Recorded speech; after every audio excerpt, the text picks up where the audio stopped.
Hey everyone, welcome back and thank you for being here. So it's our last day on uh, Lake Abiku, and I'll give you guys a little bit of a twist around so you can see it all.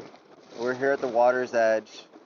Um, I wanted to pick a time where Winchester wasn't too hot and we could get this done. He's actually right here under this little shady spot, which is really cool.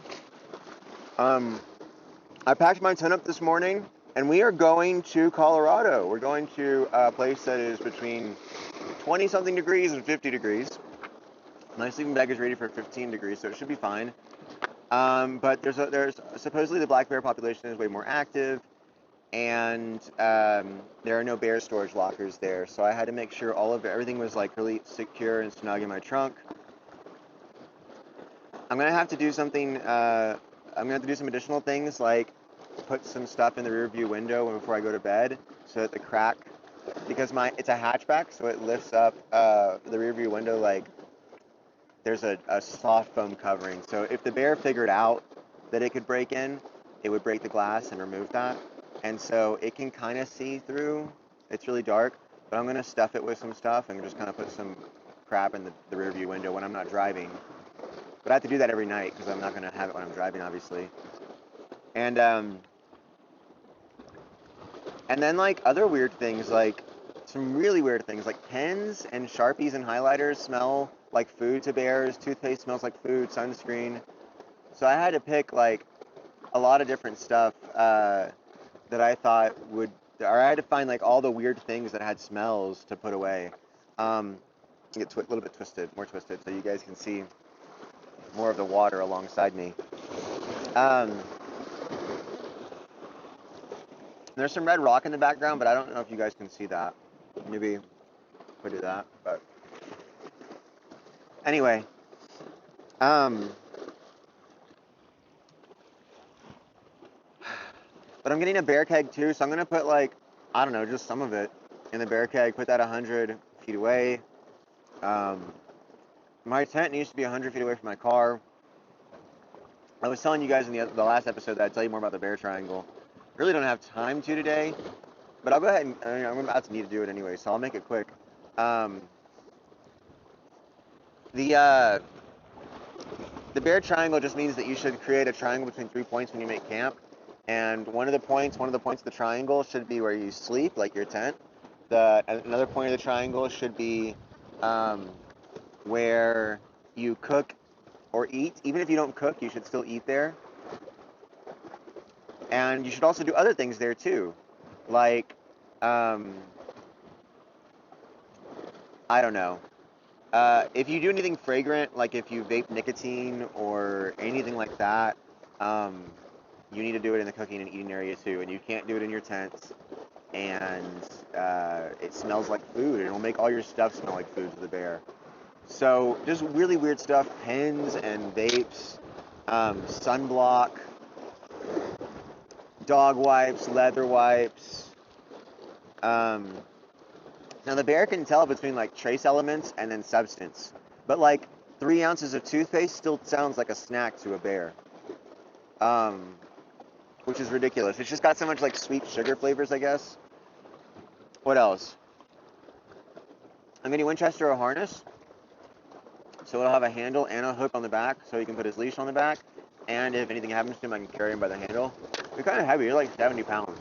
But between that and the handle on the leash with both hands, I think I could definitely carry him out if I needed to. I've carried like 50-pound hay bales and 50-pound feed sacks since I was in middle school, and I'm 30 now. All right, we got like not that long, so let's get a timer going.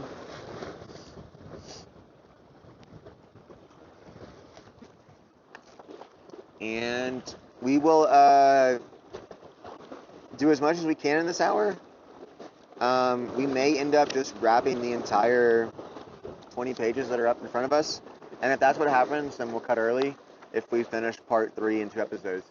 And if we do that, then I might make parts 1 through 3 their own series, and then parts 4 and 5 a second series, instead of each of them being their own series. So,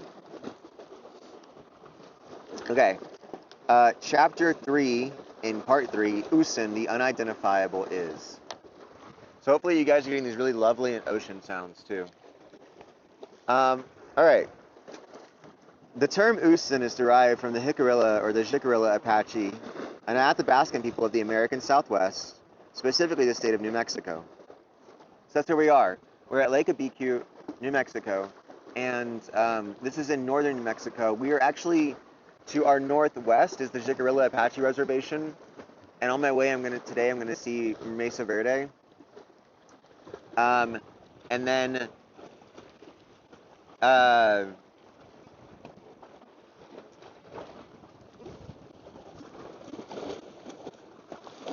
and to our northeast is the Taos Mountains where we were yesterday, the Eagle's Nest, and I guess that's where like the indigenous people were living in Taos, outside of the reservation or before. There is a Taos Pueblo, I think, reservation over there. I didn't go into that part. I went around all the Taos Mountains, the Carson National Forest. It was really, really gorgeous. Check out that transit video if you haven't. Woo!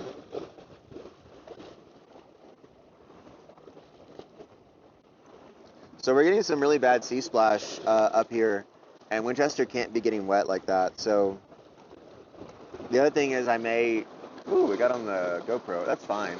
That's cool. I may just clip this video to have some of it here at Lake Abiquiu and some of it at... No. Get up. Come on. No. Come on. Let's go.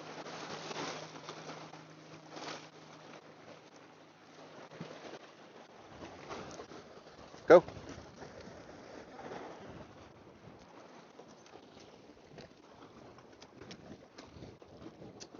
Because actually I was reading that like this water has some like microalgae or something that is bad for him, and dogs and if it gets on his fur, he will ingest it later while he's cleaning himself. So look at how cute he is. He looks so good. He's the best. Oh yeah, I'm gonna get him so that harness also, I'll be able to put like the service animal patch on there, and so nobody like I'm not worried about park rangers. I just don't want to have to like explain to every person what's going on. So we'll do that so that they know, and then it has zippers and pouches, and so he'll be able to carry his own food and water and waste. If we do any long hikes in the Grand Tetons, and he has to poop, we'll have to carry that out with us, and so we'll put it in his bag. So I'm also going to get some bags, some odor-proof bags to kind of make it not smell so bad, and obviously going to label and use them for dedicated purposes. I'll have one for his food, one for his poop, one for my food, and I'll have 4 bags. I don't plan on like pooping on the trail, but I'll have an extra bag in case anything happens. Not for pooping, but just like maybe, I don't know, maybe he poops a lot, or yeah, whatever happens. It was like $2, like $14.95 versus $16.95 to get 3 bags versus 4 bags, so I thought it'd be worth getting the extra one. All right, we got 51 minutes left. So yeah, we're right, kind of in the heart, I would say, of I think where Viola Cordova was raised, and the kind of worldview that she's thinking about, the place that she insists is applicable to this kind of philosophy. Although her philosophy is such that she's kind of gone to that upper level, or that, not that upper level, but that more abstracted level where she says all cultures do X. 1, 2, 3, X, Y, Z. What is the world? What is the human in the world? What is the role of the human in the world? And they all build on each other. Right now we're looking at her answer. Well, and in this section we are specifically looking at what is the world to indigenous people as opposed to Euro-Christian worldview. And we'll do parts 4 and 5 probably in Utah, but maybe at the Grand Tetons the first few days, and that because she does write about Wyoming, and I think she lived in Wyoming for a little while, and at least her dad did. Dad went off to be a cowboy in Wyoming at 12, and I guess that's where she was raised, and then she went back to Taos. And her father was in Colorado before he went to Taos. So Cordova's father went Colorado, Taos, Wyoming, and Cordova went Wyoming, Taos.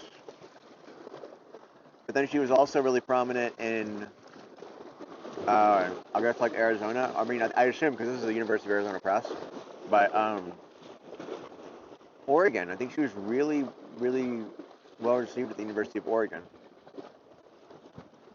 No, at Oregon State University. Sorry.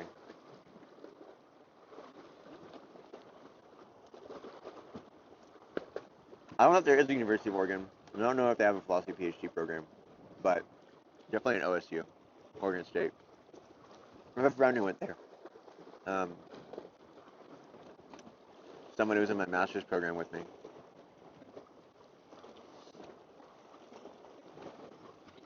I haven't talked to him in a long time, and I hope he's doing well. We talked a lot about philosophy. He was a really good person, and yeah, I hope he's doing well. So let's read. The term Usan is derived from the Jicarilla Apache and Athabascan people of the American Southwest, specifically the state of New Mexico. You guys see Winchester? He's just like sitting here. Oh, he's gonna lay down. So cute.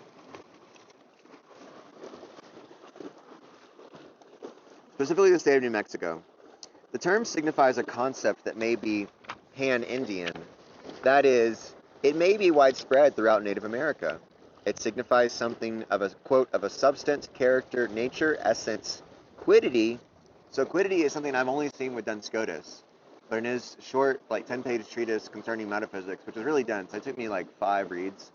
That's what I was talking about before, or I was talking about this with the conference, the lecture recap about the Pacific APA and my work on the nature of consciousness and the nature of epistemic justification and perception, and how the world can be one but also different, and that's best explained by irreducible simples, which are virtually univocal, versus the being, which is essentially univocal in quid. Quiddity, I think, is the whatness, what it is of the substance. So, for Duns Scotus, being is a flexible thing, because we only ever get access to it through modes. Now, I think there's a tendency for him to still like ontologize it, or other people to read him as ontologizing or static, or objectifying it, or making it static, but I think he was probably just trying to appease all perspectives, and maybe that's wrong. I think she says, that you can't get, you should not try to have a perspective that encompasses all perspectives. I don't know if she said that or not, but I think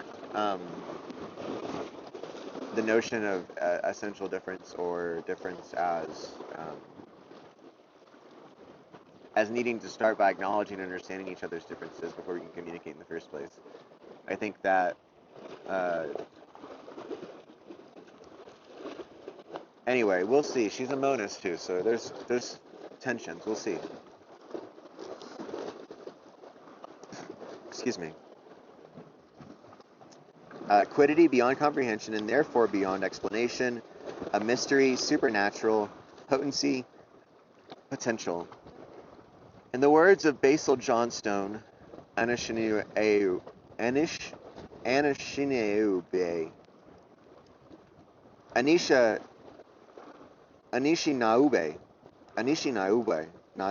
sorry.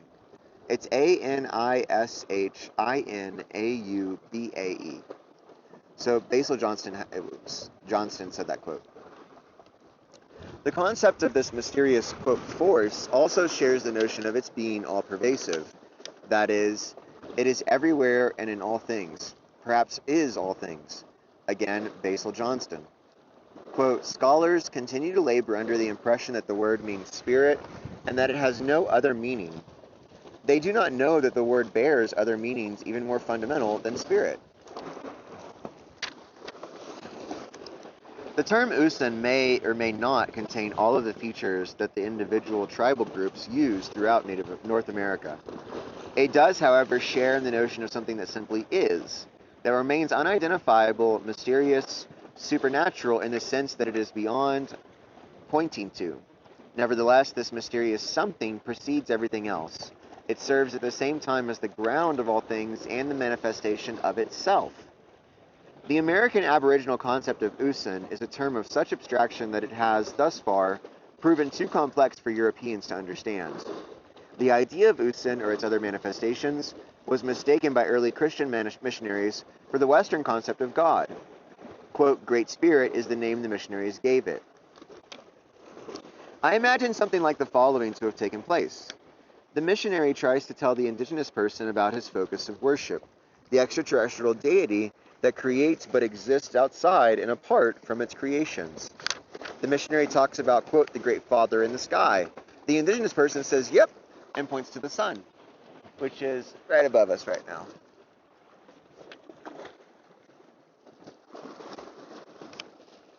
Yep.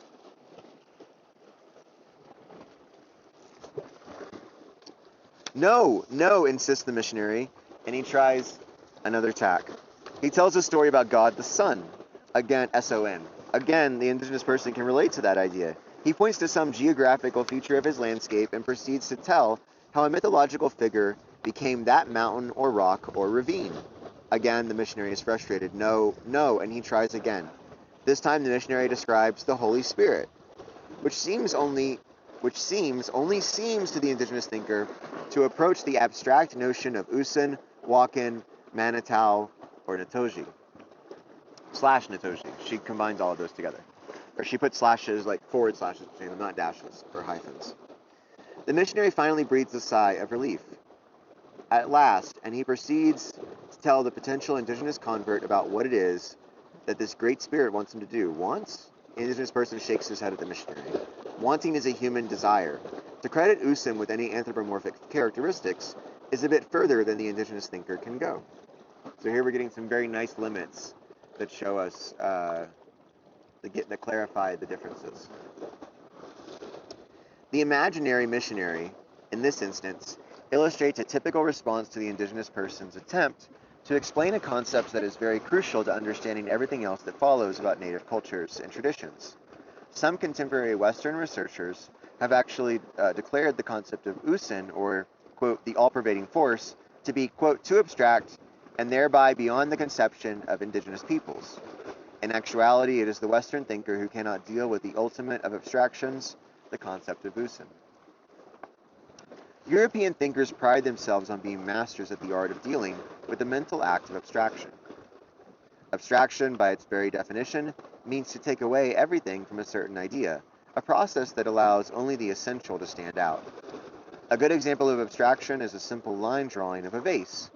It may be only one continuous line, but there is no doubt in the eye of the viewer that the line depicts a vase. The viewer does not then make the mistake of seeing the line drawing as the vase of all vases, like a Platonic form. The abstraction remains an abstraction, a quote standing for something that is much more complex. But the Western thinker suffers from a tendency to reify all of his abstract notions.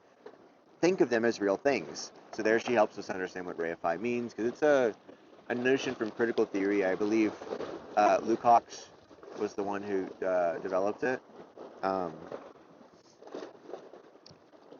Another example of the Western proclivity to reify is the idea of time. For most of the world's peoples, time is an abstraction derived from the fact that there is motion and change in the world. For Aristotle and Plato, time was the measure or, quote, number of motion. But time itself was not a thing. For the Western thinker, time becomes a thing, a dimension, something that is itself measured. A reification of the concept of time allows Westerners to speak of traveling, quote, in time. They can postulate traveling into the future or into the past, as though the future and past were places or things that exist somewhere out there. Yet one more example of Western reification can be drawn from the Western concept of God. Joseph Campbell, a philosopher of religion for whom I generally have little regard, said something very interesting in one of the, I think it's hilarious, said something very interesting in one of the last television programs in which he was featured before he died. And, I mean, respect the fact that he was a person who lived and died. When asked about the concept of God, he pointed out that the term was a metaphor. We see all around us, he said, the vastness and the mystery of space. This experience frightens us, he said. The vastness and the frightens us and awes us at the same time. Out of our terror, we make a metaphor. The metaphor is the term God. Once having made the metaphor, we need never be troubled by the original terror and awe that the universe inspires in us. We can control, quote, God. We define the metaphor and give it attributes. We call it him and give it desires, needs, purposes, and in some circumstances even claim to talk to, quote, him. The awesome universe has been made manageable. The West has come to worship a metaphor. The terror has been reified. And I guess she's paraphrasing Joseph Campbell and all that. People are probably most familiar with Joseph Campbell through the hero's myth. I think that's what it's called. Or the hero's journey. The hero's journey.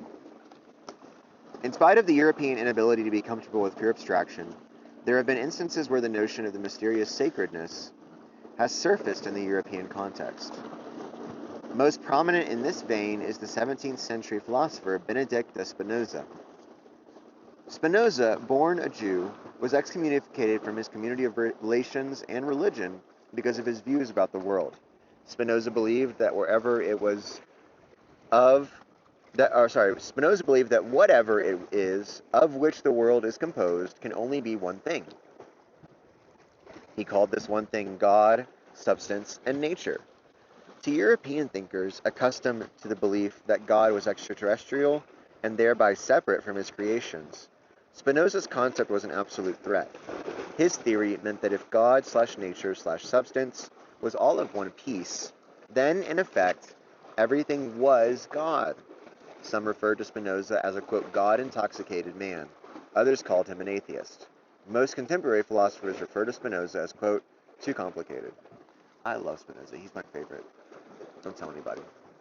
Or tell everybody. I don't care. But don't tell Benjamin and Deleuze and Cordova and Lugones and Cordova. I like Cordova a lot. What Spinoza did was a very thorough logical analysis of the views of others, primarily the French philosopher René Descartes. By tearing away all of the extraneous factors that he showed as untenable, Spinoza showed that there could logically be only one thing in the universe. Furthermore, he insisted that this one thing was material, and he claimed that he saw no problem with calling this matter sacred. His use of the term matter did not come to be clarified until the 20th century. Albert Einstein, when asked whether he believed in God, replied that he, quote, believed in the God of Spinoza. What Einstein did was similar to what Spinoza had done. He narrowed down the field of what there was in the universe. The difference between Einstein and Spinoza,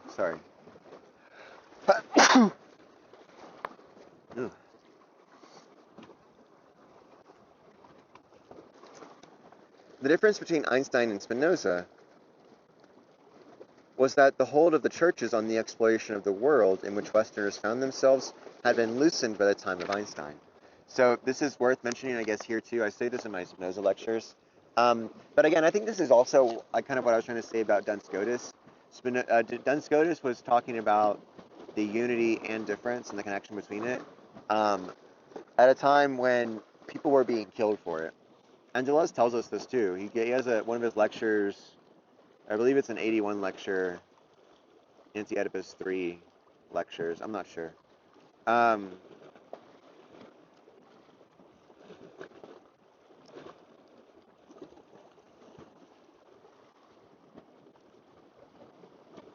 I think the lecture is called The Univocity of Being.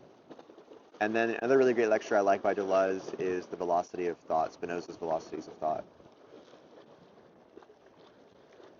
And those are in the 70s and 80s. So, yeah, Duns Scotus was trying his best to not get killed and try to still make sense and push the needle a little bit. Descartes was trying to push the needle. Spinoza was trying to push the needle.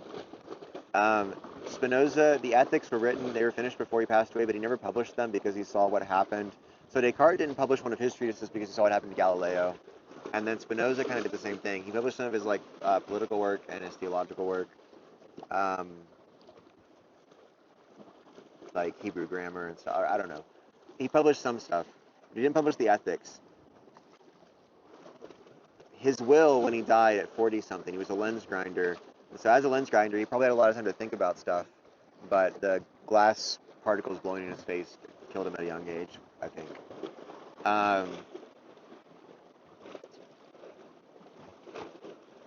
The manuscript for the ethics was locked in the bottom drawer of his desk, but nobody knew that, except his will insisted, as part of his will, that his desk, completely locked and in full, be sent to his publisher.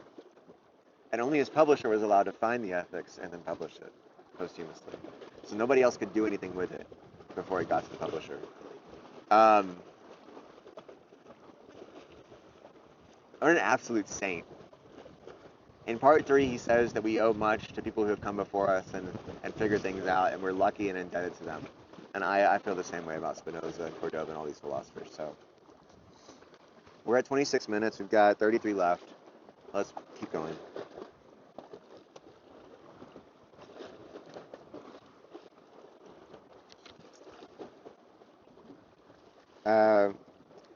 So yeah, the difference between Einstein and Spinoza was that the hold of the churches on the exploration of the world in which Westerners found themselves had been loosened by the time of Einstein.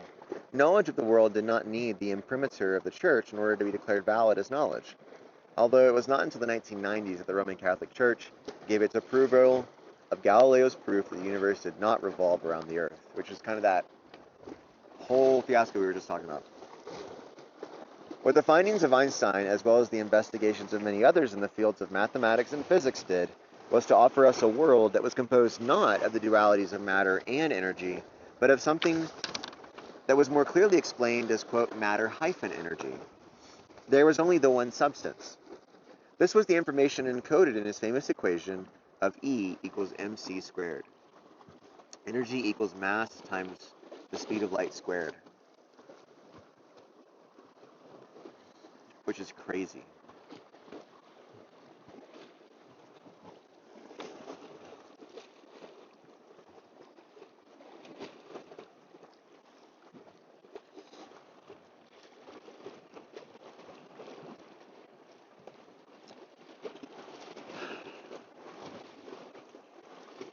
The law of the conservation of mass and the law of the conservation of energy also point to this.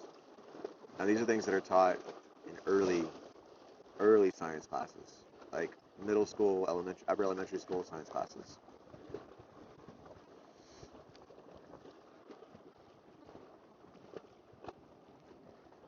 Energy and matter were two facets apparently interchangeable under certain circumstances of one something. Like, yeah, like you burn a log and you turn matter into heat energy.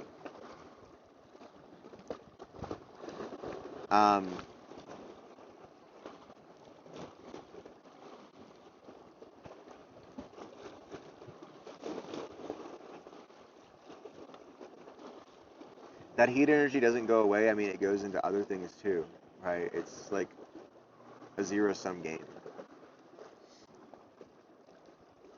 The fact that scientists have since gone on to find that something may be made of more than just atoms, there are quarks and other ultimate building blocks of the universe postulated, did not negate the findings of Einstein, who saw himself as exploring the world of Spinoza's God.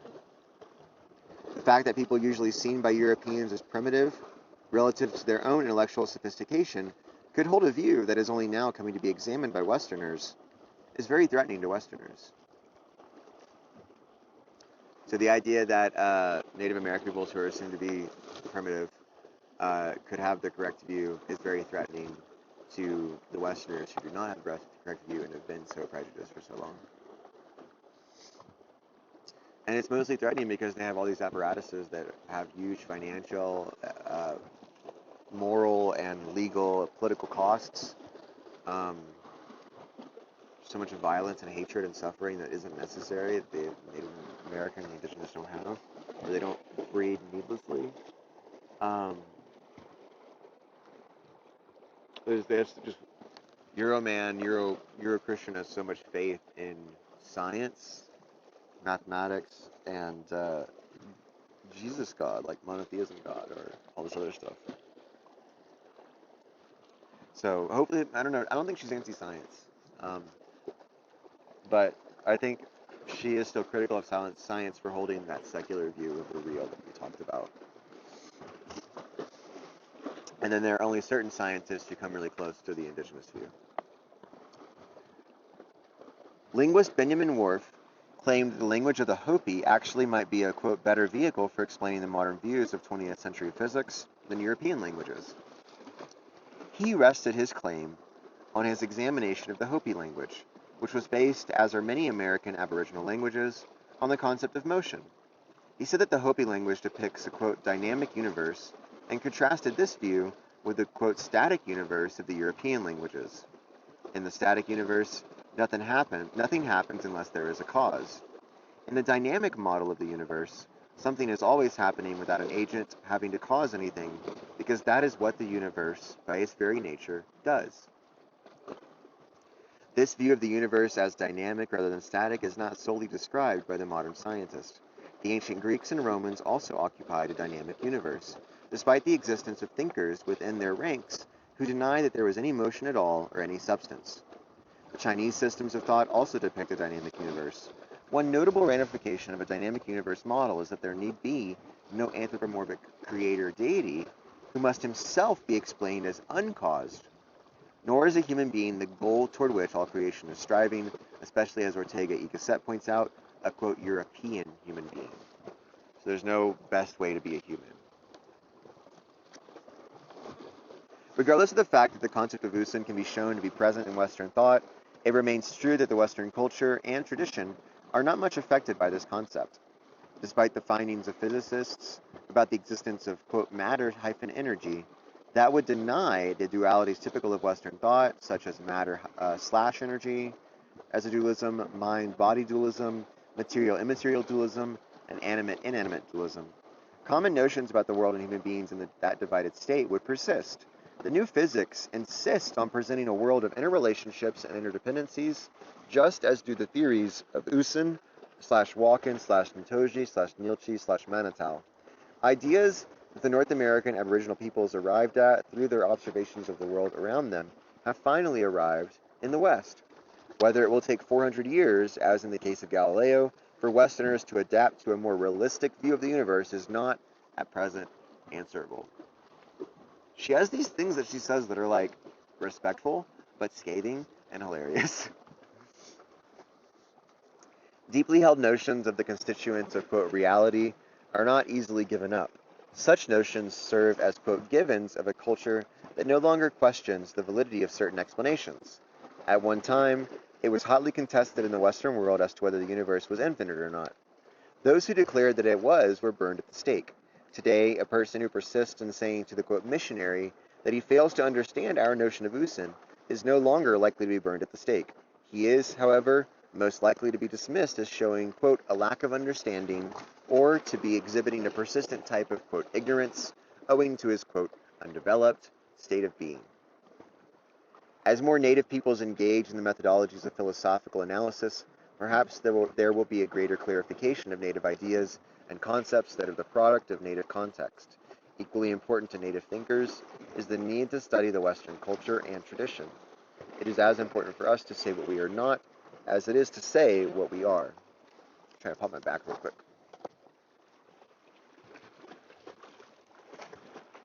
Ooh.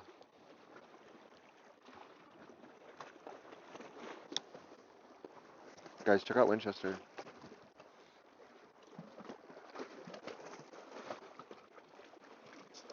It's so sweet.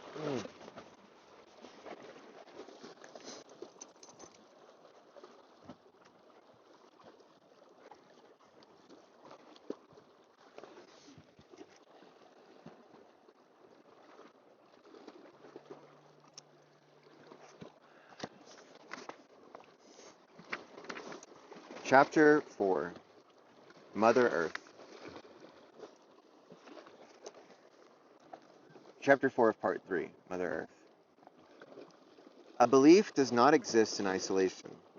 It carries with it numerous implications that it is accompanying beliefs that can naturally be inferred from the basic and most common belief. It is an accepted notion that American Aboriginal peoples believe in something they have called the Mother Earth. The notion, however, except for somewhat superficial definition, has not been thoroughly explored. What does it mean to believe that the Earth is a mother?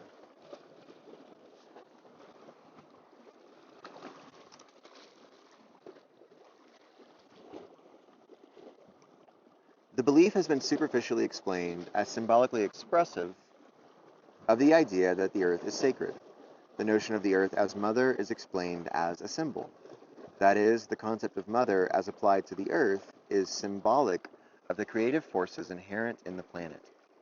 On this interpretation, mother does not literally refer to the planet, but to a force that exists outside of and apart from the Earth itself. To the American Indian, however, the notion of this particular symbol is alien.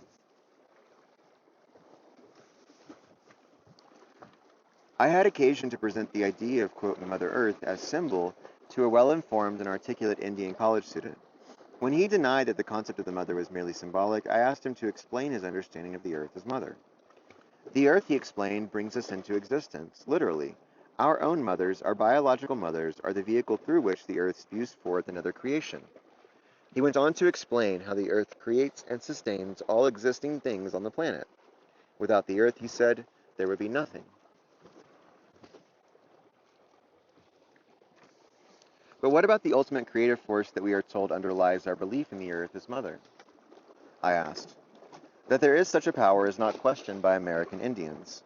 But the force, or power, or energy does not take the form of creator, and especially not that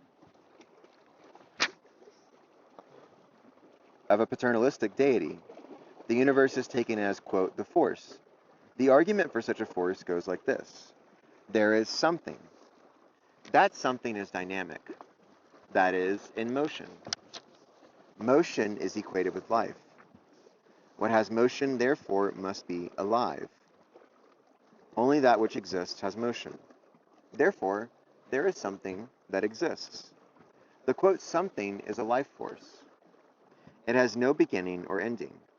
The life force manifests itself into many forms, but the forms once in existence can in turn direct that life force to specific things. The Earth becomes, quote, mother when she directs the life force to its numerous creations.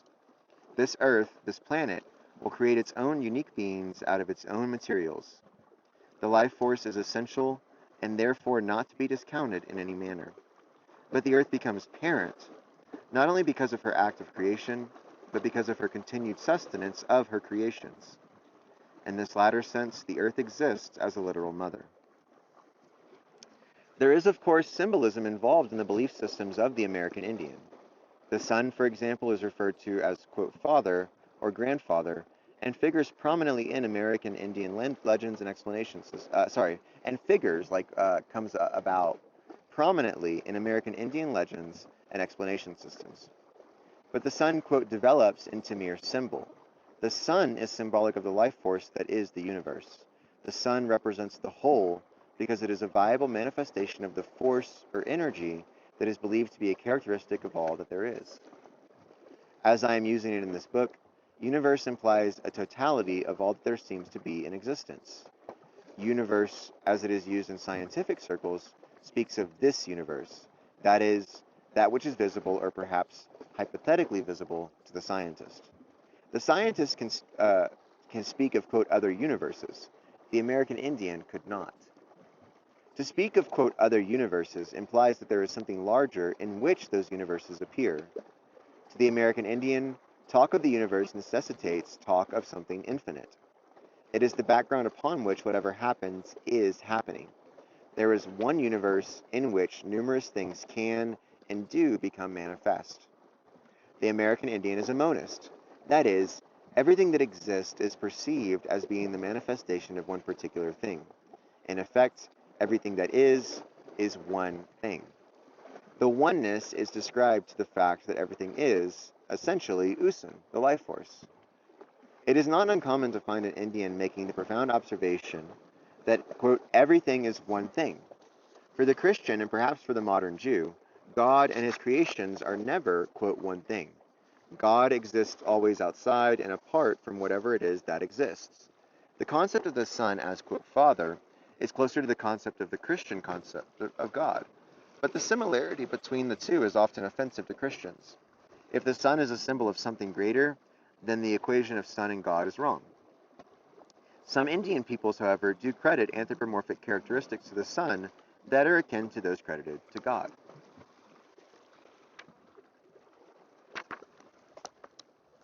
The concept of the earth as mother has received less attention from philosophers and writers, perhaps because there is no near equivalent in the conceptual framework of the predominantly European explorers into the belief systems of native peoples.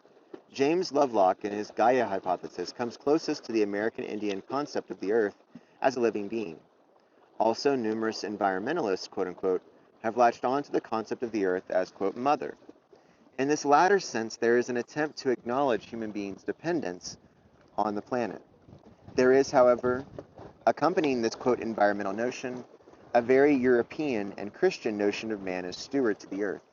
Stewardship implies a superiority of man over the planet, a notion that is decidedly absent from American Indian views. The American Indian gives preeminence to the dependency notion rather than the stewardship notion. I was talking to somebody about stewardship, and I thought that we were on the same page, and I think that we really were not. I was like, everybody is kind of forced with stewardship because there's a finite number of resources. And I was talking about dependence.